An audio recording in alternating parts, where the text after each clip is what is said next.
Serwaa stood at the window of her boyfriend's penthouse in Accra, her medical degree hanging on the wall like a trophy. 3 years with Kwame Asante had turned her from a doctor into an accessory. Her phone buzzed. Mother wants to discuss the wedding menu. Be home by 6. Home, this gilded prison had never been home. Her 3-year-old son Kofi toddled over with his toy stethoscope, the only medical equipment Amma had touched in 18 months. She'd graduated top of her class from University of Ghana, completed her training at Koralbu Teaching Hospital. Now she arranged flowers and attended galas. The acceptance letter sat hidden in her drawer, a position in Seoul, South Korea, not the medical conference she'd told Kwame about, an escape route. We need to talk, she told Kwame that evening. About the wedding, finally. I got accepted to a medical program. In Seoul, 6 months. No, his voice was flat. You have Kofi now, you have responsibilities. My mother needs help with the foundation. Your mother has 10 staff members. What's really going on? That hospital nonsense again. His voice dropped dangerously. Or have you forgotten I saved you, took you in when you got pregnant, gave Kofi my name? There it was, the debt, the chain disguised as generosity. I never asked you to save me. Then maybe you should have thought about that before spreading your legs for me. The slap came before she could think. For a moment, they stared at each other, two strangers playing house in a mansion built on resentment. That night, Amma typed her message. I accept the position. I can start next week. Chairman Park De-young stood in his late wife's garden in Seoul. At 73, he'd built an empire that made politicians nervous, but he couldn't control biology. His son, Park Jae-hoon, was 35 and had never given him a grandchild. Couldn't. 30 years of impotence that no specialist could cure. The Ghanaian woman arrives tomorrow, his security chief reported, showing him a photo. Amma Serwaa, 28, medical degree, single mother, desperate enough to leave her child for 6 months. Perfect. 3 months of searching for the right candidate. Someone educated. Jae-hoon wouldn't respond to just anyone. Someone beautiful. Someone desperate enough not to ask questions. Someone who might become what 40 matchmakers couldn't provide. The mother of his heir. She thinks she's here to care for Mrs. Choi. The chairman confirmed, referring to his paralyzed daughter-in-law. Yes, sir, your son knows nothing. Chairman Park smiled. Sometimes the best plans are the ones that look like accidents. After 14 hours on a plane, Amma stood in Incheon Airport with one suitcase and crushing guilt. Her last image of Kofi's face, confused, reaching for her, played on repeat. A man in a black suit held a sign, Miss Serwaa. The Park estate was stunning, traditional Korean architecture mixed with modern luxury, sprawling across acres of manicured gardens. The chairman will meet you at 9 a.m. tomorrow, her escort explained. Mrs. Choi's condition is a private family matter. What happens in this house stays in this house. That night, Amma stood at her window watching snow fall, touching her flat stomach and whispering a prayer. Let me not lose myself in this place. The next morning, Chairman Park studied her across his desk. Your credentials are impressive, Miss Serwaa, top of your class. Why are you here as a maid instead of practicing medicine? Personal reasons. The boyfriend, Kwame Asante. He slid a folder across. Inside was everything, her relationship, Kofi's birth, Kwame's controlling behavior. I need to know who enters my home, he said. But I recognize desperation when I see it. You're not here for money, you're here for freedom. He leaned forward. I can give you that freedom. 6 months to remember who you are. In return, you help my daughter-in-law walk again. $100,000. Amma's mind raced. Kofi's future secured. Her own medical practice. Freedom. What's the catch? My family is complicated. My son Jae-hoon is complicated. Stay away from him. You're here for Mrs. Choi, that's all. The emphasis felt like a warning, wrapped in instructions. Mrs. Choi's wing was elegant despair. The woman in the wheelchair looked younger than 40, staring at the garden with dead eyes. Tell the chairman I don't want another therapist, she said flatly. I'm not just a therapist, Amma replied, moving into her line of sight. I'm also tired of doing what men tell me to do, so if you want me to leave, you tell me yourself. Mrs. Choi's eyes flickered. You're African. Ghanaian. A ghost of a smile appeared. I'll think about it. That evening, desperately homesick, Amma found the kitchen and started cooking jollof rice, her grandmother's recipe. She was stirring the pot, humming, when she felt eyes on her back. A man stood in the doorway, tall, lean, in a perfectly tailored suit. His face was beautiful in a sharp, aristocratic way, but his eyes were haunted. Who are you? His voice was low, cautious. I'm a Serwaa, the new therapist for your wife. He moved closer. What is it? Jollof rice, Ghanaian style, comfort food. Silence. Then, it smells like something I can't remember. Their eyes met. The air changed, thickened. Amma's pulse kicked up. Jaehoon's gaze dropped to her hands, her neck, her lips. When he looked back up, his pupils had dilated. I should go, his voice had roughened. But he didn't move. Neither did she. The moment stretched, taut as a wire. Then security appeared, breaking the spell. After Jaehoon left, Amma released a breath she didn't know she was holding. She couldn't forget the look in his eyes, hunger mixed with hope. 3 days passed before Amma saw Jaehoon again. Mrs. Choi was slowly opening up during therapy sessions. The accident wasn't my fault, Mrs. Choi said during a massage. But I was there. I saw things I shouldn't have, did things I can't undo. What kind of things? The kind that make you realize your marriage was always a business transaction. Her voice was bitter. Jaehoon and I were arranged at 25. We tried to make it work, but you can't love someone your parents chose like a stock portfolio. That night, Amma was reviewing x-rays in the medical library when Jaehoon appeared. You're awake late. Studying your wife's case. Her recovery potential is better than anyone realized. Can you make someone want to live again? His question felt too personal, too raw. Why don't you ask her yourself? Because we stopped having real conversations 5 years ago.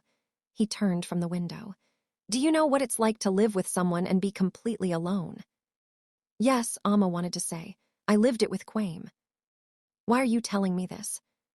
Because you're the first person in this house who looks at me like I'm human.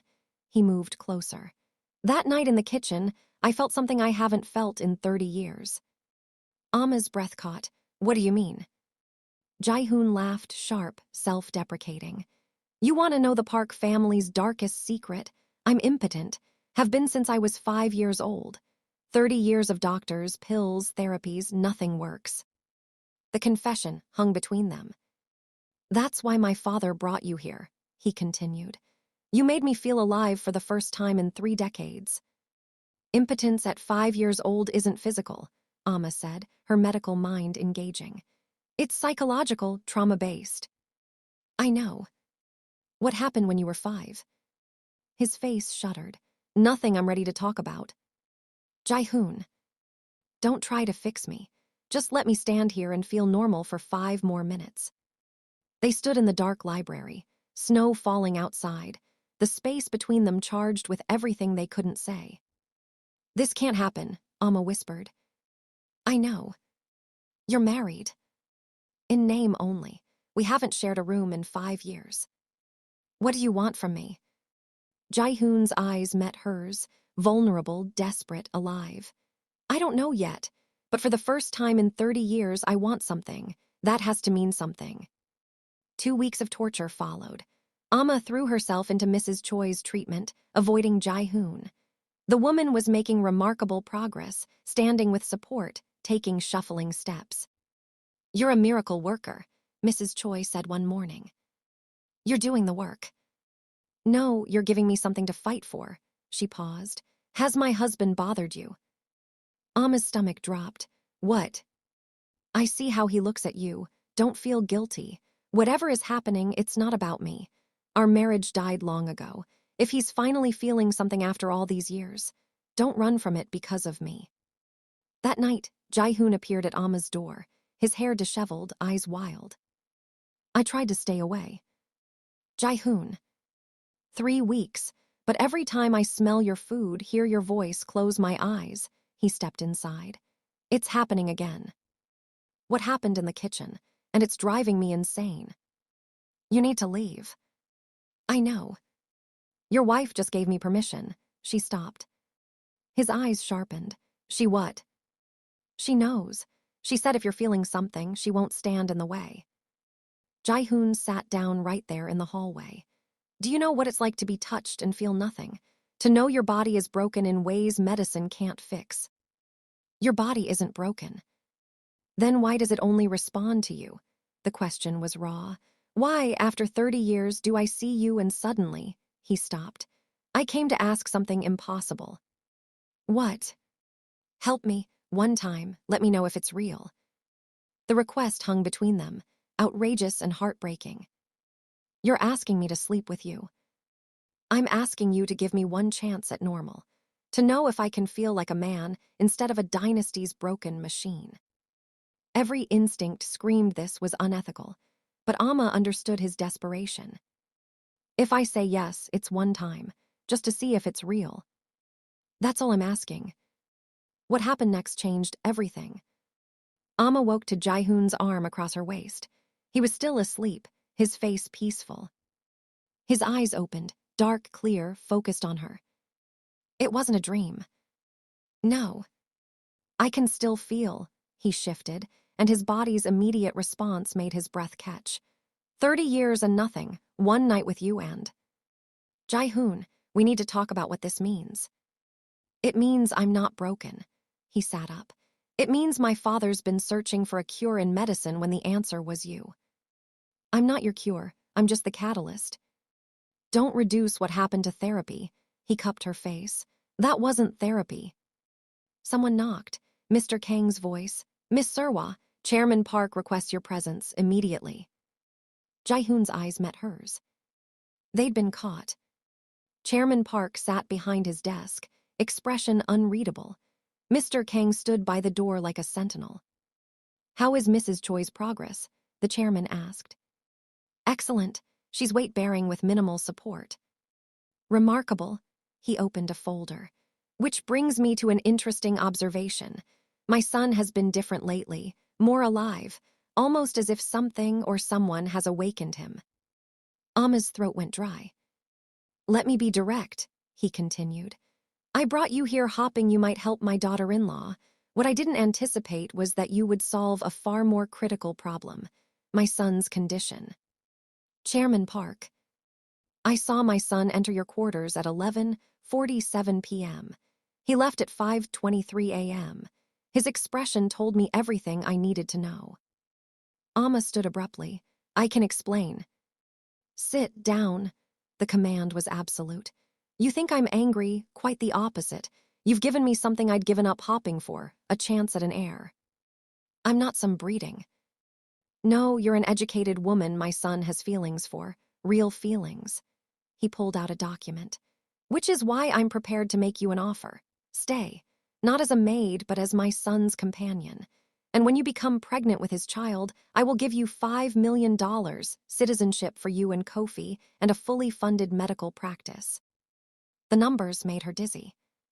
You're asking me to be his mistress. I'm asking you to be his salvation. Chairman Park's voice softened slightly.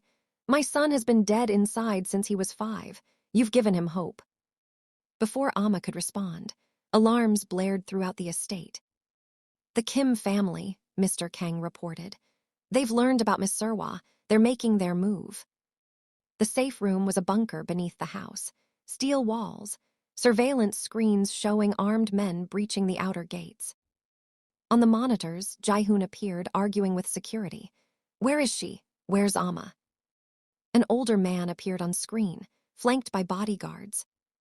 Chairman Park, send out the African woman and we'll leave peacefully. Kim Dong-wook, head of the Kim family, Chairman Park explained grimly. Our primary rival. He knows about me. Everyone knows by now. My son has been different. People notice. Kim Dong-wook's voice boomed through speakers. Give her to us, and we'll ensure she returns to Ghana safely. Keep her, and we'll consider it an act of war." On screen, Jae-hoon was moving toward the gates. "Father, call them off. I'm going to talk to him." The standoff lasted 10 minutes. Finally, Kim Dong-wook laughed and withdrew. Jae-hoon's voice came through the comm, tight with rage. He said, "Congratulations on finally getting your dick to work. And when Amma gets pregnant, he'll send a gift basket." The Kims were watching, waiting, planning. Mrs. Choi wheeled closer to Amma. "Still want to stay? Still think this is about romance?" Amma watched Jae-hoon storm toward the house with murder in his eyes and realized she'd stumbled into a world far more dangerous than Kwaim's passive control. This was a world where love was a weapon, where pregnancy was a strategic asset. When Jae-hoon burst through the door, his eyes immediately found her. "Are you hurt?" "No." He pulled her into his arms, holding tight. "I'm sorry. I should have protected you better." "You can't protect me from everything." "Watch me." 3 weeks later, Amma stood in her bathroom staring at a pregnancy test. 2 pink lines, clear, undeniable. She opened the door. Jae-hoon took one look at her face and went pale. "Is it?" She held up the test. For a moment, Jae-hoon just stared. Then his knees buckled. He sat on the floor and put his head in his hands. "I want this so much it terrifies me," he said. 30 years thinking I'd never be a father, and now I'm going to be a father. Do you understand what that means?" She knelt beside him. "Tell me." "It means I'm not broken. It means my father didn't destroy everything." His voice cracked. "It means I get to be more than the heir to a criminal empire. I get to be a dad." They went to see Dr. Kim Hae-jin, Amma's trusted mentor, at her private clinic. The ultrasound hummed to life. Dr. Kim moved the wand, her eyes on the screen. Her expression shifted. "How far along do you think you are?" 6 weeks, maybe 7. "See those 2 distinct sacs?" Dr. Kim angled the screen toward them. Amma's breath stopped. 2. "Twins, fraternal, congratulations, you're having 2 bobbies." Jae-hoon made a sound like he'd been punched. 2, as in, 2 separate bobbies.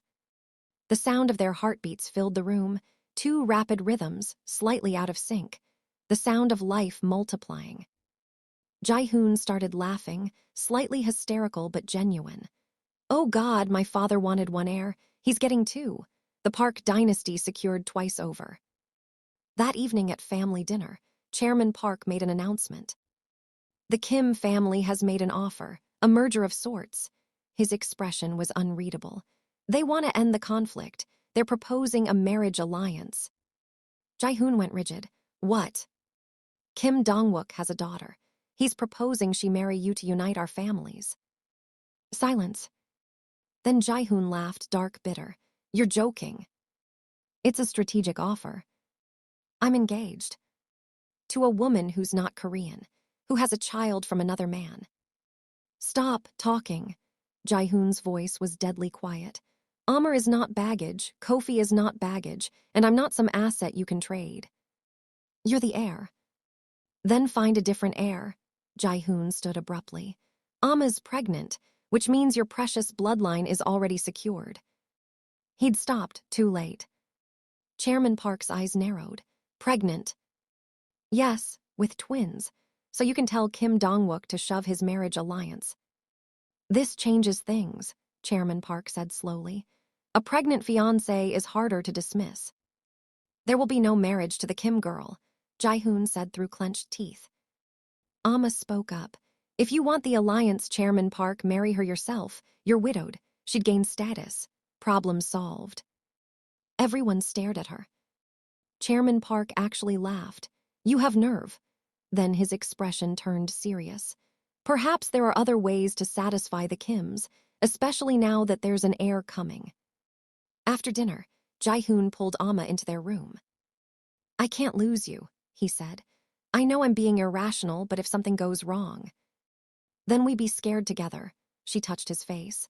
"But Jae-hoon, I'm not going anywhere." He kissed her desperately. "Marry me. Not because of my father's plan, not for money. Marry me because I'm falling in love with you and I want to do this right. I need guarantees, Amma said. In writing. Name them. Over the next hour, they negotiated Kofi's adoption, her medical practice, protection from violence, freedom to make her own choices. Finally, Amma smiled. Okay, I'll marry you, but I'm keeping my name, Dr. Amma Serwaa Park. Hyphenated, Jae-hoon grinned. I should have known. At 24 weeks pregnant, Amma woke at 3 a.m. to sharp, cramping pain. Jae-hoon, something's wrong. Contractions. She was having contractions. Too early, 24 weeks was barely viable. The drive to the hospital was a blur. Dr. Kim met them in emergency. Cervix is dilating, 2 centimeters. We need to stop this labor. The magnesium drip went in, horrible burning sensation. The contractions eased after 6 hours, but Dr. Kim was firm. Complete bed rest for the rest of the pregnancy. That's 3.5 months. That's what it takes to keep those bobbies inside. Jae-hoon gripped her hand. She'll do it, whatever it takes. Then everything got worse. News broke. Kim Dong-wook had been arrested on corruption charges. His daughter Soo-min held a press conference, claiming the Parks had betrayed them. The prosecution wants to interview me, Jae-hoon said, his face pale. About our business dealings. Amma, they might arrest me. I might not be here for the birth. The contractions started again, harder this time. We need to do an emergency C-section, Dr. Kim said. The stress is triggering labor and I can't stop it. Those bobbies are coming, now. No, not without Jae-hoon. He's not here, and if we wait, you could all die. Dr. Kim's voice was firm. What's the medical call? Amma closed her eyes, feeling the twins kick frantically. Surgery, now. As they wheeled her to the OR, she texted Jae-hoon. The bobbies are coming, I'm sorry. I tried to wait. His response came seconds later. I love you, all of you. I'll get there, I swear. But as they prepped her for surgery, Amma knew. He wouldn't make it in time. The operating room was cold and bright. Mrs. Choi appeared beside her head. I'm here, you're not alone. Dr. Kim worked quickly. Baby A is crowning. A moment of intense pressure. Then a cry, high-pitched, indignant, alive. It's a boy, born at 4:47 a.m., approximately 4 pounds. More cutting, more tugging. Come on, little one. Another cry, weaker this time. It's a girl, born at 4:51 a.m., 3 pounds, 8 ounces. But the cry stopped, sudden, terrifying silence. She's not breathing well. NICU team now. Chaos, the tiny body on the table so still. We've got her, she's stabilizing, but she needs the NICU immediately. They showed Amma her daughter for half a second. Then she was gone, wheeled away in an incubator. Can I see them? After we close you up, they both need immediate care. But Amma, they're alive, both alive. 20 minutes later, Jae-hoon burst through the door. He looked destroyed, still in yesterday's suit, disheveled, wild-eyed. Amma. She burst into tears. I'm sorry, I tried to wait. No apologies. He gathered her carefully. You kept them safe, are they? Alive, both alive. The boy is stable, the girl. Her voice broke. She's not breathing well. An hour later, they visited the NICU, a forest of incubators and machines. Baby A, your son, Dr. Kim said. Doing remarkably well, his prognosis is excellent. The isolette held a tiny person with dark hair and Jae-hoon's nose. He's perfect, Amma whispered. Baby B, your daughter, she's having more difficulty. Her lungs aren't fully mature. The next 72 hours are critical. The second isolette held an even tinier baby covered in tubes. Monitors beeped with every breath the machine took for her. Amma reached through the porthole. The tiny fingers curled around hers. Fighter, Jae-hoon said softly. She's a fighter. The next 72 hours were hell. Their son, Kwesi, continued to thrive. But their daughter, Seo-yeon, struggled. Oxygen levels dropping. A minor brain bleed. Temperature regulation failing. On the third day, Dr. Kim pulled them aside. Seo-yun's not improving as quickly as hoped. We're considering transferring her to a specialized NICU with ECMO capabilities. Heart-lung bypass, Amma said, her medical knowledge feeling like a curse. That's last resort. That night, Amma sat beside Seo-yun's isolette, talking to her daughter. I know it's hard, I know you're tired, but you need to keep fighting, baby girl. Your brother needs you. Kofi needs you. Your daddy needs you, and I need you. So please, please keep breathing. Jae-hoon found her at 2 a.m., tears streaming down her face. She's going to make it. You don't know that. I do, because she's half you, and you don't give up. As if in response, Seo-yun's oxygen levels ticked up, just 1%, but up. By morning, she'd improved enough that Dr. Kim canceled the transfer. She turned a corner. Her lungs are starting to mature. She's fighting back. Amma sobbed with relief. 5 weeks in the NICU felt like 5 years. But finally, at 37 weeks gestational age, both Bobbies were cleared to go home. The drive back was terrifying. Jae-hoon drove carefully while Amma watched the twins in their car seats. That night should have been perfect, their first night home as a family of 5. Instead, Amma woke to find Kwaim standing in her bedroom. Hello, Amma. Before she could scream, his hand clamped over her mouth. Behind him, 2 men moved toward the cribs. Don't fight, Kwaim whispered. You'll wake the children, and we wouldn't want that. Jae-hoon burst in, but one of the men had a gun pointed at the twins. One move and they die, Kwaim said calmly. Amma saw the moment Jae-hoon calculated the odds and realized he couldn't win. What do you want? What's mine, Amma, Kofi, and now these Bobbies too, apparently, Kwaim smiled. My family may be broke, but we still have connections, and we're going home, all of us. I'll kill you, Jae-hoon said quietly. You'll try, but first, Kwaim nodded to his men. They grabbed Amma, pulling her from the bed. Jae-hoon lunged. The gun went off. Blood, so much blood. Jae-hoon fell, clutching his chest. No, Amma screamed, fighting against the hands dragging her away. Jae-hoon. His blood soaked through her fingers as she tried to reach him. His eyes found hers, desperate, terrified. Keep them safe, he whispered. Promise me. Then Kwaim tore her away, and everything went black. Amma woke in Kwaim's family compound in Accra 3 months later. 6 months pregnant now, the twins she'd delivered in Seoul had been left behind with Jae-hoon's family. She'd fought, screamed, pleaded. Kwaim had been unmoved. They're Park family heirs. Let them stay with the Parks. You're coming home. Now she stood at a barred window, trapped in luxury, watching across sprawl below. Her phone was gone. Her passport, too. Kofi was in another room, guarded. 3 months. She'd been here 3 months, not knowing if Jae-hoon had survived the gunshot wound. Mama! Kofi burst through the door in Spider-Man pajamas. At 3.5, he'd grown taller. My love! She opened her arms and he climbed onto the bed, careful of her belly. Kwaim's mother, Auntie Serwaa, swept in wearing expensive kente cloth and enough gold to fund a hospital. You're looking well. The pregnancy suits you. What do you want? Simply checking on my future daughter-in-law. We've already sent wedding invitations for next month.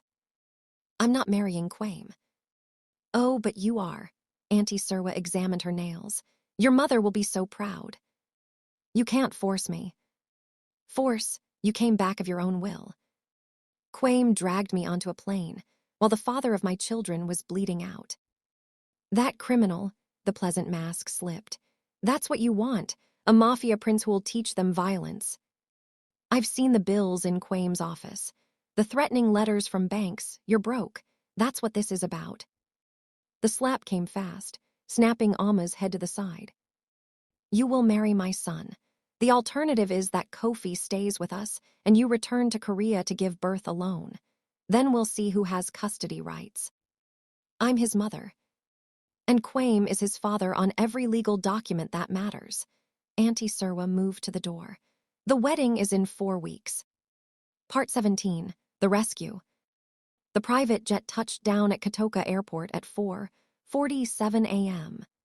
Jae-hoon descended the stairs into Accra's humid air, his chest tight beneath the suit that hid his still-healing scars. 3 months of physical therapy. 3 months of Chairman Park planning this moment with military precision. "The cars are ready," Mr. Kim reported. Behind them, 20 men in dark suits fanned out.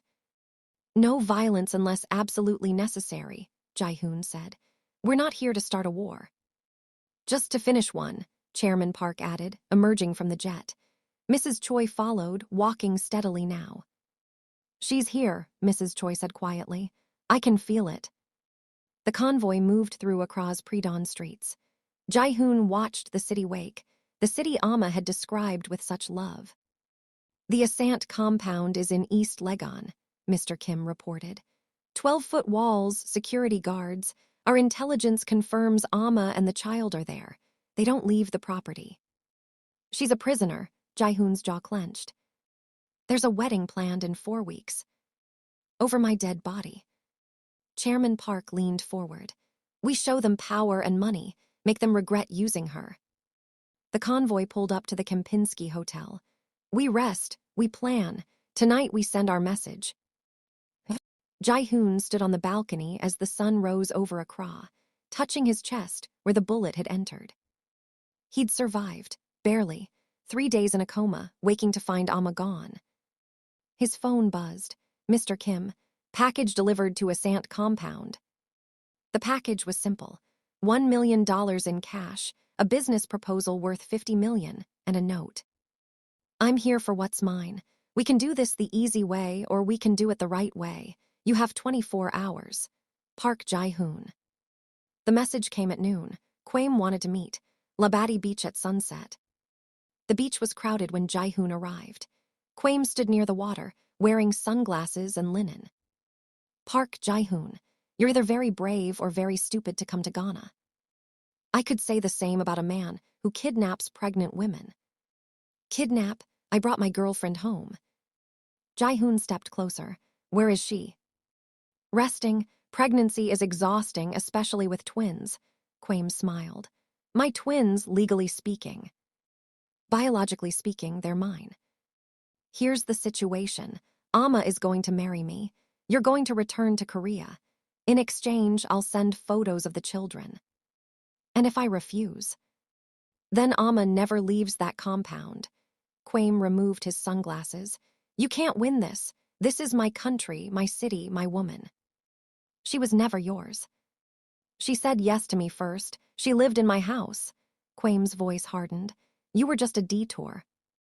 "I'm not leaving Ghana without her." "Then you'll die here." "Mr. Asant," Mrs. Choi's voice called across the beach. Both men turned. Mrs. Choi approached in her hanbok, Chairman Park beside her like an aging general. "The man who thinks he can steal from the Park family," Chairman Park said in English. "This is a private conversation." "Nothing is private when it involves my grandchildren." Mrs. Choi stepped between them. "I am here to collect what belongs to my family." Amma belongs to herself." A new voice stopped everyone cold. Amma stood 30 feet away, barefoot in the sand, wearing a simple blue dress that couldn't hide her pregnant belly. Her hair was wrapped in a headscarf, and her eyes burned with fury. "Don't touch me. Don't speak for me. Don't ever presume to decide my place again." She walked forward, each step deliberate. Jae-hoon wanted to run to her but forced himself to stay still. This was her moment. "How did you?" Kwame looked shocked. "Your mother's driver is tired of watching your family treat people like property." Amma stopped in front of Kwame. "I'm done, Kwame." "You can't just walk away." "You have nothing." Mrs. Choi pulled out papers. "These are custody documents showing Amma is sole legal parent of Kofi. The documents you claimed to have were forgeries. Your lawyer has been arrested by Interpol for fraud." Kwame's face went white. "You have 2 choices," Chairman Park said. "Accept our business proposal, which will save your family from bankruptcy, or we expose everything. The fraud, the kidnapping, the financial crimes." "This is extortion." "This is justice," Amma said quietly, "and mercy more than you deserve." Finally, Jae-hoon moved. He walked past Quame without a glance, his entire focus on Amma. Amma. Her name on his lips broke her composure. Tears spilled down her cheeks as she took the last steps between them. "You're alive," she whispered. "You promised to keep them safe." He touched her belly gently. "You kept your promise." "I didn't know if you'd survived." I'm here now." Then he kissed her on Labadi Beach, with the sunset painting the sky in fire, and the Atlantic bearing witness. Around them, the beach erupted in applause. When they broke apart, Amma was laughing and crying. "You came for me." "Did you doubt I would?" "Every day, but I hoped." "Mama," Kofi came running across the sand. He launched himself at Amma, then turned to Jaehoon. "Are you the uncle who makes Mama smile?" Jaehoon crouched to the boy's level. "I'm Jaehoon, and yes, your mama makes me smile too." Kofi studied him with brutal honesty. "The other uncle is mean, but you look nice." "I promise I will never lock any doors, and I'll do everything to make your mama smile." Kofi shook his hand solemnly. "Can we go home now? I miss my toys." "We can go anywhere you want," Amma said, looking at Jaehoon. Behind them, Quame stood alone, defeated. Chairman Park approached him with the contract that would save his family, but cost his pride. "Take me home," Amma whispered against Jaehoon's chest. "Which home, Seoul or Accra?" She pulled back to look at him, and her smile was the sun itself. "Wherever you are, that's home now." Dr. Amma Serwaa Park stood in her white coat at Ridge Hospital's new pediatric wing, watching the first patients arrive. The Park Serwaa Medical Initiative had transformed it into something extraordinary. "Dr. Amma," a nurse appeared. "Your family is here." In the staff room, chaos reigned. Kofi was showing the twins how to play with toy stethoscopes. Mrs. Choi discussed childhood development with Amma's mother. Chairman Park read his newspaper while baby Abina practiced walking holding his fingers. Jaehoon was unpacking lunch, jollof rice and kimchi, the perfect fusion of their lives. "How was clinic?" he asked, kissing her cheek. "Busy, saved a life." She sat down. "How was your morning?" "Conference call with Singapore, then a meeting about the Seoul facility." They ate lunch together, this impossible family that shouldn't work but did. Amma's phone buzzed. "Board meeting next week in Seoul. New facility groundbreaking in Kumasi next month. You've changed healthcare in West Africa, Dr. Serwaa Park." She showed it to Jaehoon, who smiled. "You did it." "We did it," Amma corrected. "I couldn't have done this alone." "You absolutely could have, but I'm grateful you let me help." Amma looked around, at her children playing, at the mothers who'd become grandmothers to her bobbies, at the man who'd helped her build a life bigger than she'd imagined. "You know what my grandmother used to say? The best life is one where you don't have to choose between your dreams. You just find people who help you dream bigger." Jaehoon took her hand, threading their fingers together, Korean and Ghanaian, scarred and strong. "Then let's keep dreaming," he said. And they did. Amma Serwaa came to Korea to escape. Instead, she found herself. She came as a maid and became a healer, not just of bodies, but of legacies, of families, of a man who'd forgotten how to hope. She carried heirs, yes. But more than that, she carried a future where love didn't cage, where family could be chosen, where a girl from a Ghanaian village and a boy from a Korean dynasty could build something beautiful from their broken pieces.